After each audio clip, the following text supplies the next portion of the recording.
Chers auditeurs, je vous souhaite la bienvenue à votre rendez-vous musical Appassionato sur Radio Judaïka 90.2 FM, que vous pouvez également suivre en streaming sur notre site radiojudaïka.be.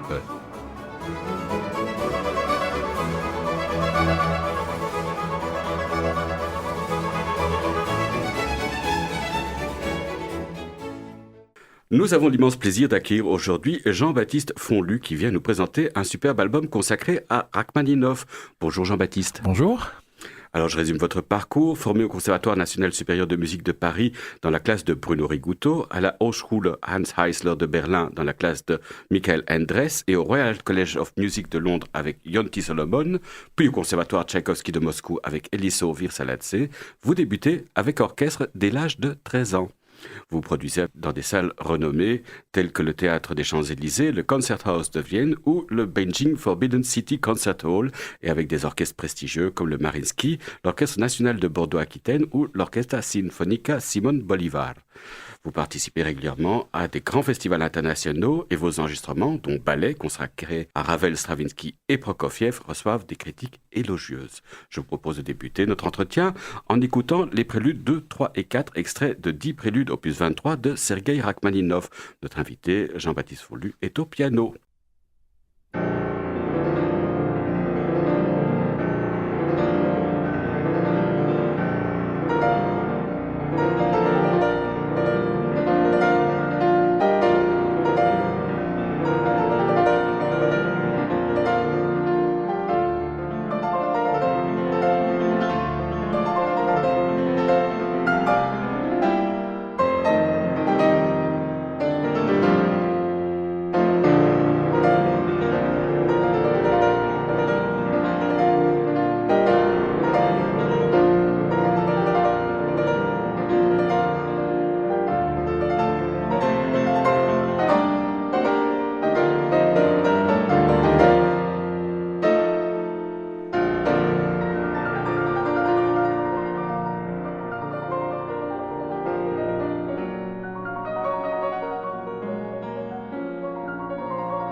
les préludes 2, 3 et 4, extraits de 10 préludes opus 23 de Sergueï Rachmaninov. Notre invité, Jean-Baptiste Fonlu, était au piano. Alors dites-nous, Jean-Baptiste, venez-vous d'une famille de musiciens? Ah bien non, pas du tout. Mais ma famille avait d'autres occupations et c'est vers l'âge de 5-6 ans que j'ai débuté le piano. Il y avait quand même malgré tout un piano familial dans l'appartement, ce qui a été une véritable invitation à s'y mettre. Et donc voilà, j'ai poursuivi mon apprentissage du piano dans la ville de Grenoble. Et puis vers l'âge de 15 ans, je suis aller à Paris pour poursuivre mes études au Conservatoire supérieur, donc dans la classe de Bruno Rigouteau, et puis ensuite, voilà.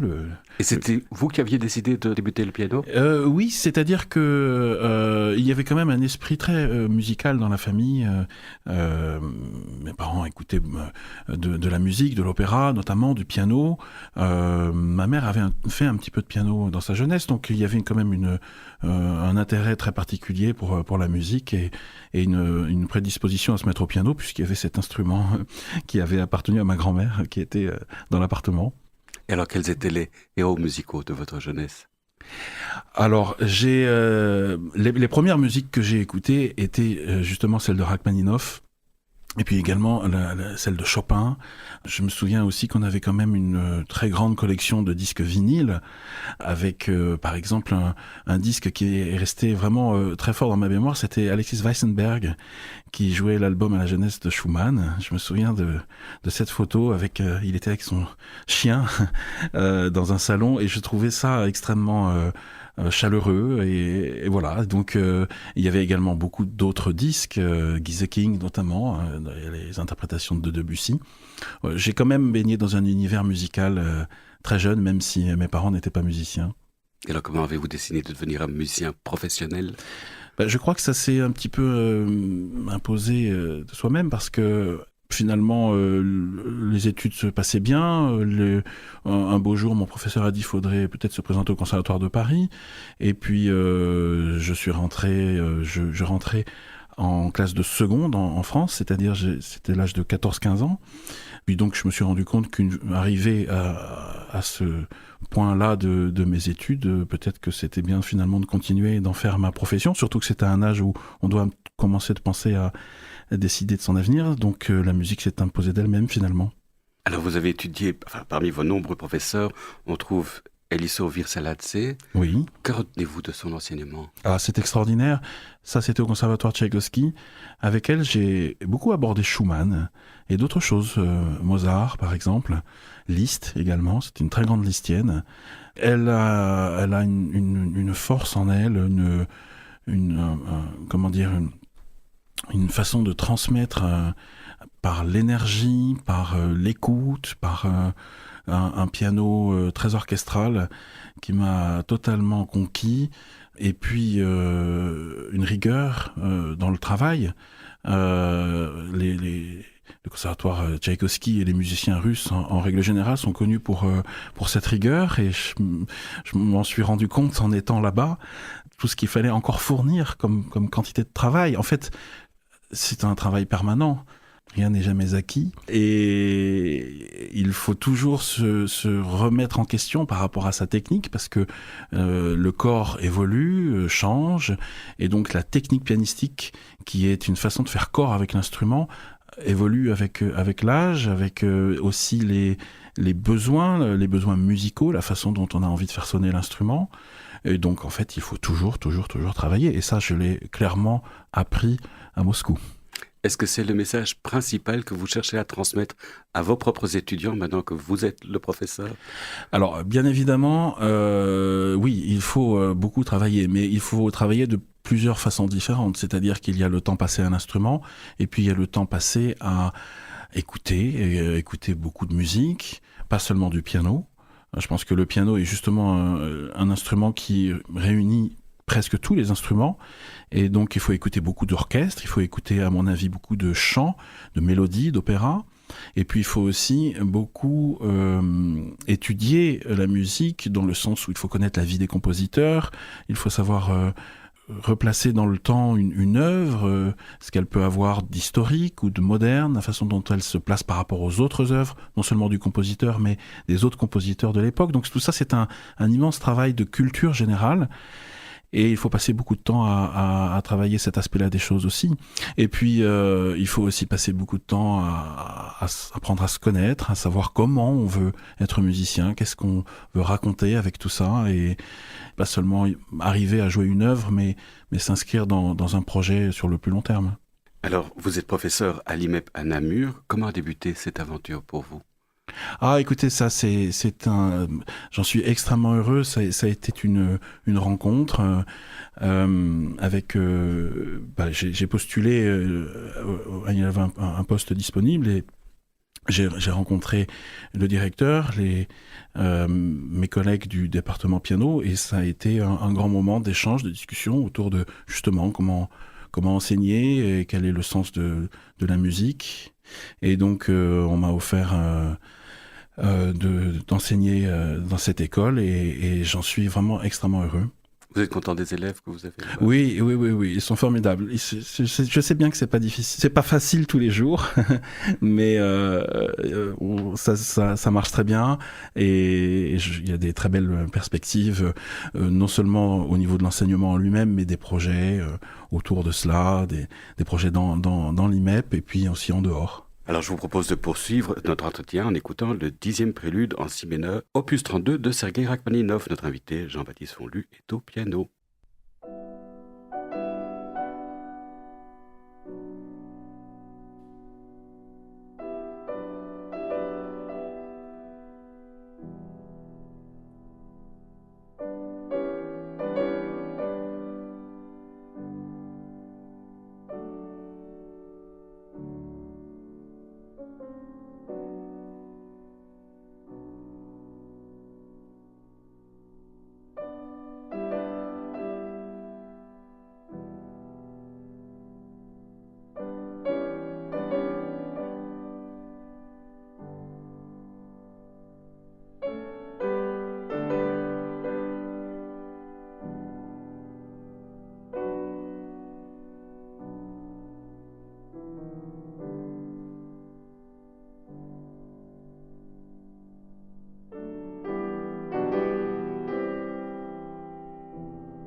Le 10e prélude en si mineur opus 32 de Sergueï Rachmaninov, notre invité Jean-Baptiste Fonlu, était au piano. Alors dites-nous Jean-Baptiste, que représentent pour vous les préludes de Rachmaninov ?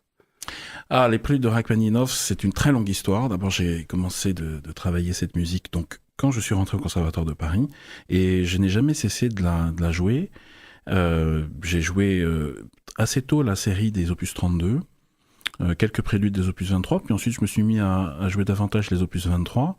Et puis, après mon premier disque qui s'appelle Ballet, qui était consacré à Ravel et également donc Stravinsky et Prokofiev, je me suis dit que c'était peut-être le moment d'enregistrer ces œuvres que je côtoie depuis très longtemps et de continuer mon aventure musicale dans la musique russe. Donc, pour moi, ces préludes représentent beaucoup d'aspects de la musique de Rachmaninov et de l'âme russe. Il y a dans cette musique toute la nature que l'on peut imaginer, qui est immense. Rachmaninov parlait de champs de blé à perte de vue, notamment à Ivanovka, là où il allait pour composer. Il y a aussi dans cette musique des éléments de cette nature que l'on peut retrouver dans des tableaux extraordinaires par exemple Isaac Levitan, et puis des scènes de la nature, des scènes de personnages dans la nature. Rachmaninov aimait beaucoup lui-même s'adonner aux travaux des champs, par exemple. C'est assez incroyable. Et puis bien sûr, il y a le côté à la fois ermite, c'est-à-dire l'homme vraiment isolé dans cette immensité, et puis aussi la société russe en elle-même.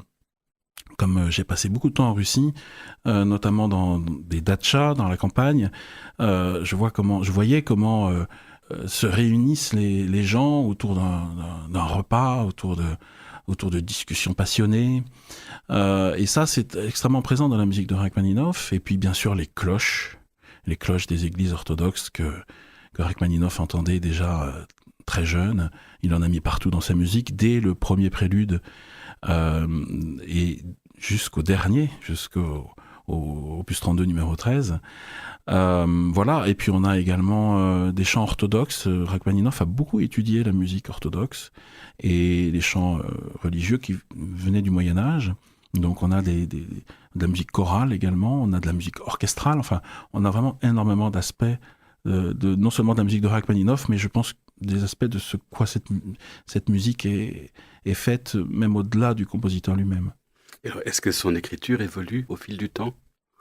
Oui, alors son écriture a évolué entre les opus 23 et les opus 32. En fait, elle s'est densifiée et en même temps, parfois, simplifiée. C'est assez paradoxal. Il y a des choses dans les pièces plus tardives de Rachmaninov qui sont très complexes au niveau de la polyphonie, par exemple. Et puis d'un autre côté, il y a une façon de faire sonner le piano qui parfois est un tout petit peu plus économe. Et donc il y a une science de l'écriture qui s'est développée. Personnellement, au niveau de la difficulté instrumentale, je dirais que les opus 32 sont plus difficiles, mais il y a des choses extrêmement compliquées aussi dans les opus 23. Et puis, je ne dirais pas que les opus 32 sont plus intéressants. Je pense qu'il y a dans les deux opus, et en règle générale dans toute l'écriture de Rachmaninov, des aspects absolument incroyables, une science du piano, une science du clavier, absolument fascinante. Et pour ce qui est du plaisir de jouer et de la nécessité de travailler, les deux opus, enfin toute l'œuvre de Rachmaninov est extrêmement intéressante. Et alors techniquement, ce sont des œuvres très difficiles, les Oui. plus difficiles ? Tout est très difficile quand on se penche sur la question. Je crois que la fugue de Hammerklavier est prodigieusement difficile également, et c'est écrit beaucoup plus tôt. Mais oui, je pense que ça fait quand même partie des œuvres, en tout cas très physiques, qui demandent de l'entraînement. Il faut passer beaucoup de temps sur le piano pour arriver à sortir tout ça. Et bien évidemment, ce sont des œuvres qui demandent beaucoup. Mais il y a également une tension musicale très forte Et ça aussi, ça demande beaucoup de concentration et d'énergie, au-delà du simple fait de jouer les notes. Est-ce un handicap de ne pas être russe pour jouer ce répertoire? Ah, je ne crois pas. Non, pas du tout. Je ne pense pas qu'il faille être nécessairement français pour jouer de la musique française. Et je pense que quand on est un musicien qui aime une musique, d'où qu'elle vienne, on peut la jouer. Je pense par contre que c'est nécessaire de se cultiver par rapport à la culture russe en général, ou en tout cas par rapport à toutes les musiques. Quand on veut jouer de la musique française, je pense que c'est important de connaître la culture française. Et par rapport à la musique russe, pour moi, le fait d'y avoir vécu et d'y être allé souvent, c'était un enrichissement personnel qui peut-être m'a apporté des choses davantage par rapport à l'interprétation de cette musique, oui. Et sa compréhension. Et sa compréhension, et puis le fait aussi d'apprendre à parler la langue, de lire de la littérature russe. Je pense que c'est très important. Vous parlez russe? Ouais. Alors j'ai parlé à l'époque quand j'y étais au conservatoire. Bon, je la pratique beaucoup moins maintenant, mais je peux comprendre toujours, bien sûr, et m'exprimer quand même un peu, oui. Alors dites-nous de manière générale, est-ce que vous aimez enregistrer? Alors, l'enregistrement est quelque chose aussi qui évolue avec le temps. En ce qui concerne les préludes, j'ai adoré les enregistrer. Et ça s'est fait très rapidement. J'avais presque tout fini en 2 jours. Généralement, on utilise plutôt 3-4 jours bien complets. Et là, ça s'est fait très rapidement. Ça peut être difficile de trouver l'inspiration en studio parce que les micros, on a l'impression qu'ils nous observent et en même temps ils ne bougent pas, donc on se demande quelles sont ces sortes d'objets comme ça qui remplacent le public, et il faut essayer d'être là, d'être présent.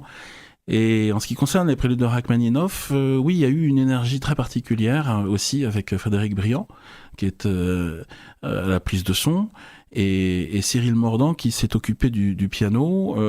J'avais comme une sorte de petite équipe autour de moi. C'est une belle équipe. Et une très très belle équipe, extrêmement professionnelle, extrêmement agréable, avec qui je m'entends très très bien humainement. Et donc il y a eu une sorte d'élan comme ça, général, et hop, on y va. Et ça s'est passé très très rapidement, et je dois dire que j'en garde un absolument excellent souvenir. Donc ça m'a, peut-être une nouvelle façon. J'ai découvert peut-être une nouvelle façon d'enregistrer à ce moment-là. Je me suis dit que il fallait peut-être moins se poser de questions, jouer sans s'arrêter. J'ai enregistré finalement 3-4 fois chaque prélude, et puis après je suis passé au suivant, et ça s'est fait comme ça, dans cette sorte de grande énergie. Donc voilà, j'en garde vraiment un excellent souvenir. Alors, je vous propose de revenir à la musique et d'écouter les préludes 5 et 6, extraits de 10 préludes opus 23 de Sergueï Rachmaninov. Notre invité, Jean-Baptiste Fonlu, est au piano.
Vous êtes sur Radio Judaïka et vous écoutez Appassionato, votre rendez-vous musical, les préludes 5 et 6, extraits des 10 préludes opus 23 de Sergei Rachmaninov. Notre invité, Jean-Baptiste Fonlu, était au piano, une parution du label Dolce Volta. Alors Jean-Baptiste, nous avons comme tradition d'offrir à notre invité la possibilité de faire découvrir à nos auditeurs un morceau de son choix. Qu'aimeriez-vous nous faire entendre? Le deuxième concerto de Chopin, son deuxième mouvement, interprété par Bruno Rigutto, qui était mon professeur au Conservatoire de Paris. Je ne sais pas si c'est parce que c'est ce disque, parmi d'autres, qui m'a donné envie de devenir pianiste, mais cette interprétation en particulier, pour moi, totalement gravée en moi, inoubliable, et j'aime beaucoup, beaucoup la faire partager. Et quand l'avez-vous découvert, en fait? Ben, j'avais même pas commencé le piano, donc ça fait partie des disques de l'enfance. Alors je vous propose de l'écouter maintenant.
Nous venons d'écouter le deuxième mouvement du deuxième concerto pour piano de Chopin.